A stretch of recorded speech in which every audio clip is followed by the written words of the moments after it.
Business টাইমসের অর্থ বাণিজ্য প্রতিদিনে সবাইকে স্বাগত। আজকে সোমবার 8 মে 2023। বণিক বার্তার যে লিড নিউজটি করেছে আজকে অর্থনীতির অত্যন্ত গুরুত্বপূর্ণ একটি নিউজ, তারা এটিকে লিড করেছে। তো চলুন আমরা লিড নিউজটা দেখি আজকে। রুগ্ন আর্থিক প্রতিষ্ঠানগুলোর ভবিষ্যৎ কি? রুগ্ন আর্থিক প্রতিষ্ঠানগুলো এখানে উল্লেখ করা হয়েছে। বাংলাদেশ ব্যাংক অনুমোদিত 35 আর্থিক প্রতিষ্ঠানের অর্ধেকই এখন অস্তিত্ব টিকিয়ে রাখার সংগ্রামে। মরণাপন্ন দশায় অন্তত 10টি। পরিচালনা পর্ষদ ও ব্যবস্থাপনা কর্তৃপক্ষের যোগ সাজসে আর্থিক প্রতিষ্ঠানের অর্থ লুণ্ঠনের অভিযোগ উঠেছে বারবার। ঋণের নামে বের করে নেওয়া অর্থ ফিরছে না আর্থিক প্রতিষ্ঠানে। এখন আমানতকারীদের অর্থ ফেরত দিতে পারছে না এসব আর্থিক প্রতিষ্ঠান।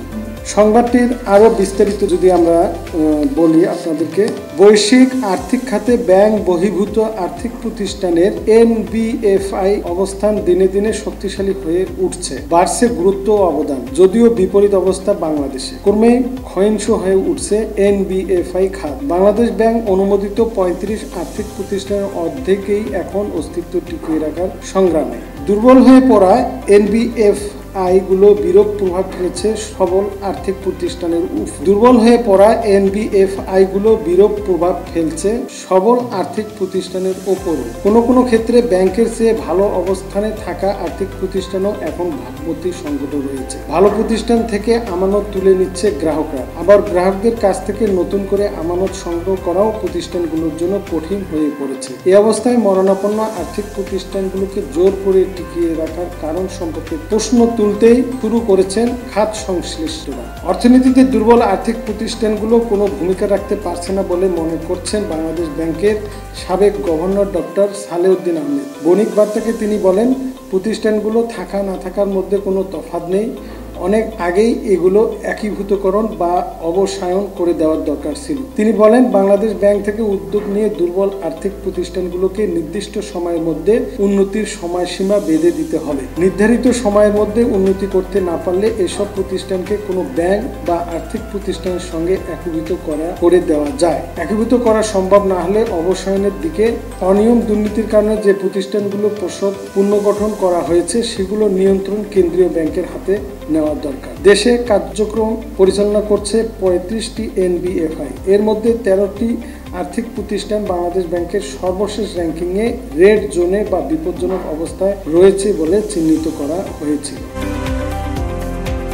বণিক বার্তায় আজকে এসেছে, তুলা আমদানি সহজ করতে যুক্তরাষ্ট্রের সঙ্গে আলোচনা। যুক্তরাষ্ট্র থেকে আমদানি করা তুলা দিয়ে প্রস্তুতকৃত পোশাকের শুল্কমুক্ত বাজার সুবিধা দেওয়া হলে বাংলাদেশের পোশাক রপ্তানিকারকরা এবং মার্কিন তুলা চাষিরা উভয় উপকৃত হবেন বলে জানিয়েছেন বিজিএমইএ সভাপতি ফারুক হাসান। গতকাল রাজধানী উত্তরায় বিজিএমইএ কমপ্লেক্সে বাংলাদেশে নিযুক্ত রাষ্ট্রদূত পিটার হাসের সঙ্গে সৌজন্য সাক্ষাৎকালে বিজিএমইএ সভাপতি একথা জানান। সাক্ষাৎকালে মার্কিন যুক্তরাষ্ট্র এবং বাংলাদেশের মধ্যে বাণিজ্য সম্পর্ক জোরদার করার লক্ষ্যে পরস্পর স্বার্থ সংক্রান্ত বিভিন্ন ইস্যু, বিশেষ করে মার্কিন বাজারে উচ্চমানের পোশাক সহ পোশাক রপ্তানি ও তুলা আমদানি বাড়ানো নিয়ে আলোচনা করা হয়। এ সময় বিজিএমইএ সভাপতি ফারুক হাসান বাংলাদেশের তৈরি পোশাক শিল্প কর্মক্ষেত্রে নিরাপত্তা, পরিবেশগত টেকসই উন্নয়ন, শ্রমিকদের অধিকার কল্যাণ ক্ষেত্র ব্যাপক অগ্রগতি সম্পর্কে মার্কিন রাষ্ট্রদূতকে অবহিত করেন। ফারুক হাসান বলেন, এই অর্জনগুলোর কারণে বাংলাদেশের তৈরি পোশাকের প্রতি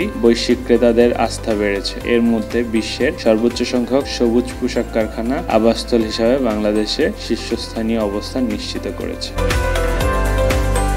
ভারতে চিনির উৎপাদন আরও কমার আশঙ্কা। ভারতে 22-23 বিপণন মৌসুমে চিনি উৎপাদন আরও কমার আশঙ্কা করা হচ্ছে। উৎপাদনের পরিমাণ দাঁড়াতে পারে 3,28,00,000 টনে। বৈরী আবহাওয়ার কারণে প্রধান প্রদেশে আখ উৎপাদন কমে গেছে। এর কারণে ইন্ডিয়ান সুগার মিলস অ্যাসোসিয়েশন উৎপাদন পূর্বাভাস আগের তুলনায় 3.5% কমিয়েছে। খবর দ্য টাইমস ইন্ডিয়া।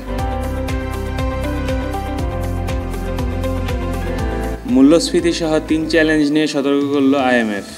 বাজার ভিত্তিক সুদ হার ও মুদ্রার একক বিনিময় হার চালুর ঘোষণা থাকবে মুদ্রানীতিতে। অক্টোবরে আবার আসবে আইএমএফ এর প্রতিনিধি দল। বাংলাদেশের জিডিপি প্রবৃদ্ধি, বৈদেশিক মুদ্রার রিজার্ভ ও টাকার উপর চাপ অব্যাহত থাকবে বলে সতর্ক করেছে আন্তর্জাতিক মুদ্রা তহবিল। সমকালে এসেছে বাড়ছে শেয়ার শূন্য বিউ অ্যাকাউন্ট। শেয়ার বাজার। মোট বিও অ্যাকাউন্ট 18,71,139টি। শেয়ার নেই 38,000। মোট বিও অ্যাকাউন্ট 18,71,139টি। শেয়ার নেই 3,81,720টিতে। চট্টগ্রাম দুবাই জাহাজ সার্ভিস চালু। দুবাই থেকে 10 দিনে চট্টগ্রামে পৌঁছবে আমদানি পণ্য। রপ্তানি পণ্য চট্টগ্রাম বন্দর থেকে জেবেল আলী বন্দরে যাবে 15 দিনে। ভাড়া একটু বেশি হলেও সময় ভোগান্তি কমে আমদানিতে সুফল আসবে।